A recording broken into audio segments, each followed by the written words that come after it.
मागच्या व्हिडिओमध्ये मी तुम्हाला 2 पेड्याचे बॉक्स दाखवले होते आणि त्यापैकी एक बॉक्स संपला होता आणि एक आणला होता। आता तो बॉक्स आम्ही 2च दिवसात संपवलेला आहे।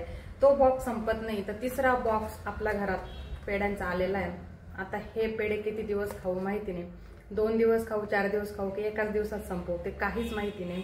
कधी कधी असं होतं ना, एखादी गोष्ट आपण आणायची टाळतो, ही गोष्ट आता नाही आणायची, थोडे दिवस आपण ही गोष्ट स्किप करूया, पण ती तसं प्लॅन होतच नाही। ती गोष्ट डबल टिबल पटीने ती घरात येत असते आणि आपण ती खात असतो।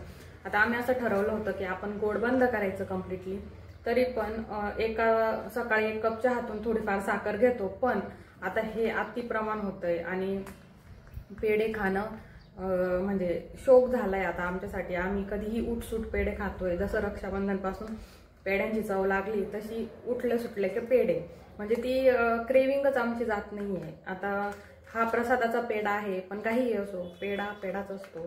त्यामुळे आता बघूया कधी आपला पेढा बंद होतो ते। कधी कधी असं होतं आम्ही 2-2 महिने पण पेढे खात नाही, ती पेढ्यांची क्रेविंग येतच नाही। पण एखादी जर वेळा सण समारंभांसाठी आपण आणले किंवा कशासाठी आणले तर मग तेव्हापासून जी क्रेविंग होते ना ती बंदच होत नाही। आता असा काहीसा प्रकार आमच्यासोबत झालाय।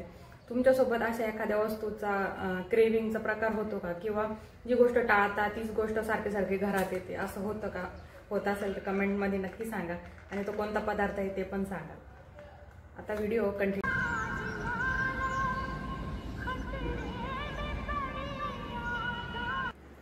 आज 15 ऑगस्ट, मी निघाले आहे गावाला। चला तर मंडळी, welcome back to my YouTube channel, ज्याचं नाव आहे डेली डोस विथ विशाखा। मी कुठे आले आहे हे तुम्हाला कळलंच असेल। इथे खूप ट्रॅफिक जाम होती आणि शाळेची एक स्कूल बस ती आमच्या बसच्या साईडने चालली होती, तर ते शाळेची मुले वाकुल्या दाखवत होती, त्यासाठी ही क्लिप ॲड केली। मी आले आहे शिर्डीला माझ्या रिलेटिव्सकडे। इथे मी वेगळंच कामासाठी आली होती आणि वेगळंच काम करून गेले। इथे डीमार्टला आले होते, डीमार्टची छोटीशी क्लिप ॲड केली आहे। मध्ये गेल्यानंतर शूट घ्यायचं मी पूर्णपणे विसरली आणि फक्त खरेदीकडेच माझं लक्ष होतं। डीमार्ट म्हणजे एक मोहमाया आहे, करायला जातो काय आणि करून येतो काय काहीच कळत नाही। घराच्या पाठीमागे इथे साई हेरिटेज व्हिलेज आहे, तिथे ही छोटीशी ट्रेन वरून जाते आणि पूर्ण व्हिलेज दाखवते। त्याची छोटीशी क्लिप मी ॲड केलेली आहे। इथे खूप बघण्यासारखं आहे।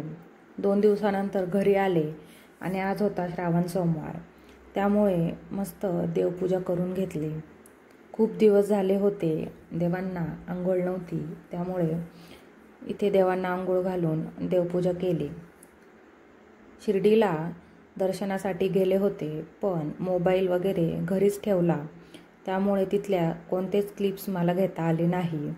तिथे मंदिरामध्ये मोबाईल स्ट्रिक्टली बंद आहे, कोणालाच आतमध्ये मोबाईल नेऊ देत नाहीत, त्यामुळे मोबाईल घरीच होता माझा। जेवढं मला दाखवता आलं तेवढं मी दाखवण्याचा प्रयत्न केला आहे। मस्तपैकी पूजा करून घेतली आणि तुळशीला पण अगरबत्ती लावून घेतली। सकाळी सकाळी मस्त प्रसन्न वाटत होते। कुठेही जाऊन आलं की आपल्या घरी येण्याचा वेगळा सुकून असतो। इथे 2-3 दिवसापासून फ्रीजमध्ये सगळं सामान पडलेलं होतं, काही गोष्टी खराब पण झाल्या होत्या, त्यामुळे मी एका साईडला चहा ठेवला आणि दुसऱ्या साईडला फ्रीज रिकामं करायला घेतलं। बराचसा भाजीपाला संपला होता आणि त्याचे रिकामे डबे फ्रीजमध्ये पडलेले होते। मग ते डबे एक एक करून चेक करून सगळं बाहेर काढून घेतलं। फ्रीजमध्ये काहीच भाजीपाला नव्हता, त्यामुळे आज ठरवलं होतं की फ्रीज वरच्यावर पुसून घेईल आणि मग दुसरा भाजीपाला आणेल। आता इथे पटापट सगळं मी रिकामं करून घेते। मावशी येतील तेव्हा त्या सगळे भांडे वगैरे घासून देतील, त्यामुळे मी सगळं रिकामं करून घेते। सोबतच चहा पण उकळत होता। ज्या वस्तू चांगल्या आहे त्या बाजूला ठेवल्या आणि ज्या खराब झाल्या होत्या त्या टाकून दिल्या। व्हिडिओ कसे वाटतायत ते कमेंटमध्ये नक्की सांगा। कुठे गावाला जाऊन आलं की खूप थकवा आल्यासारखं होतं, पण कामं आपली करावीच लागणार आहे. त्यामुळे जे काम येईल ते पटापट करून घेतलं. आज काही स्वयंपाक वगैरे करायचा नव्हता, त्यामुळे मी फ्रीज आवरून घेते. इथे चहा घेतला. आज चहा बिस्किटचाच नाश्ता बनवला. फ्रीज बंद करून घेतलं आणि उरलेलं सामान सगळं बाहेर काढलं. जास्त काही खराब नव्हतं, त्यामुळे यामधले ट्रे वगैरे मी काही घासले नाही, कारण ते खराबच नव्हते. फक्त वरच्यावर पुसून घेतले. मी जसा फ्रीज घेतला त्यानंतर पहिल्यांदाच क्लीन करत आहे, कारण फ्रीजमध्ये मी सगळ्या वस्तू डब्यांमध्ये ठेवते आणि मग काही भाजीपाला वगैरे पण डब्यांमध्येच निवडून ठेवते. मग ते काही सांडत नाही आणि फ्रीज पण खराब होत नाही. त्यामुळे वरच्यावर हात मारून घेते. फ्रीज खराब झालास तर तो हँडलच्या तिथेच थोडासा होतो, कारण आपण कसेही तेलकट हात त्या हँडलला लावून उघडत असतो, त्यामुळे थोडासा तिथेच खराब होतो.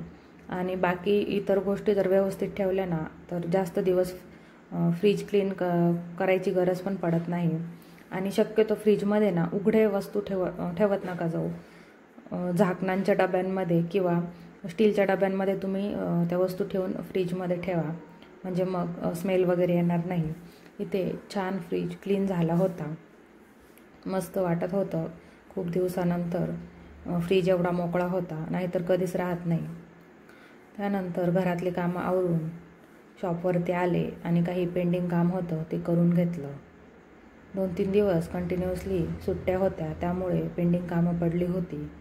म्हणून आज ती पटापट कामं मार्गी लावली आणि जेवढे पेंडिंग कामं होते ते करून घेतले.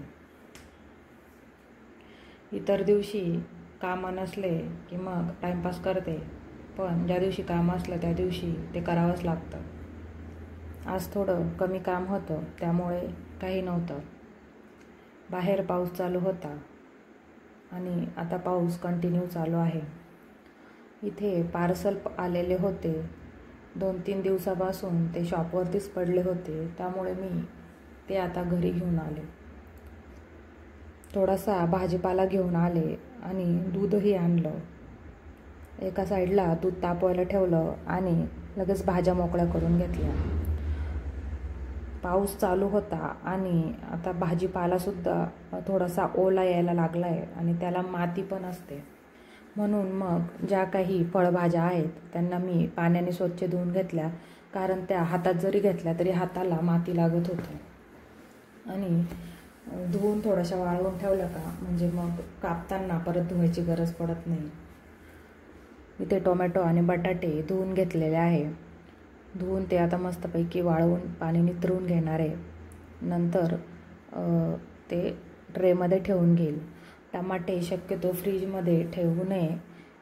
बाहेर असले तेवढेच चांगले असतात, पण टोमॅटो लगेच पिकून जातात, त्यामुळे ते फ्रीजमध्ये ठेवावे लागतात. इथे मिरच्यांचे पण देठं काढून मिरच्या धुवून घेतल्या, कारण त्यांनासुद्धा खूप माती लागली होती. शेतामध्ये चिखल असतो, त्यामुळे शेतकऱ्यांना भाजीपाला तोडताना त्या भाजीपाल्याला पूर्ण माती लागून जाते, त्यामुळे ते साफ करून घ्यावेच लागतात. एकदा साफ करून ठेवलं ना 8-10 दिवस टेन्शन राहत नाही. इथे मेथीची जुडी गावरान होती, मग ती मी पटापट निसायला घेतली. आज मला वाटाणे दिसले होते, मग वाटाणे पण घेऊन आले, कारण वाटाणे आपण प्रत्येक गोष्टीत वापरू शकतो. कधीकधी आपण एखादी गोष्ट ठरवलेली असते, पण ती मनासारखी कधीच होत नाही, तेव्हा चिडचिड होत असते. असं प्रत्येकाच्या बाबतीतच घडतं. एखादी गोष्टीचा आपण खूप विचार केलेला असतो की असं करू तसं करू, आणि जेव्हा ती गोष्ट करायची वेळ येते तेव्हा ती गोष्ट होत नाही.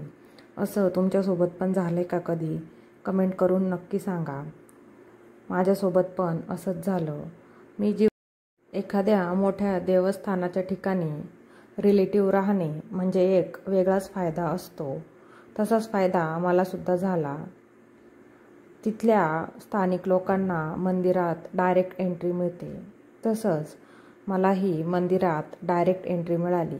आणि जिथे 4 ते 5 तास दर्शनासाठी लागतात, तिथे माझं काम 15 मिनिटातच होतं आणि दर्शनही एकदम मस्त होतं. चला तर मंडळी, दिवसाची सगळी कामं झाली. आजचा व्हिडिओ आपण येथेच संपवणार आहोत. व्हिडिओ कसा वाटला ते कमेंटमध्ये नक्की सांगा. व्हिडिओला लाईक, शेअर आणि सबस्क्राईब करा. भेटूया पुढच्या व्हिडिओमध्ये. तोपर्यंत बाय.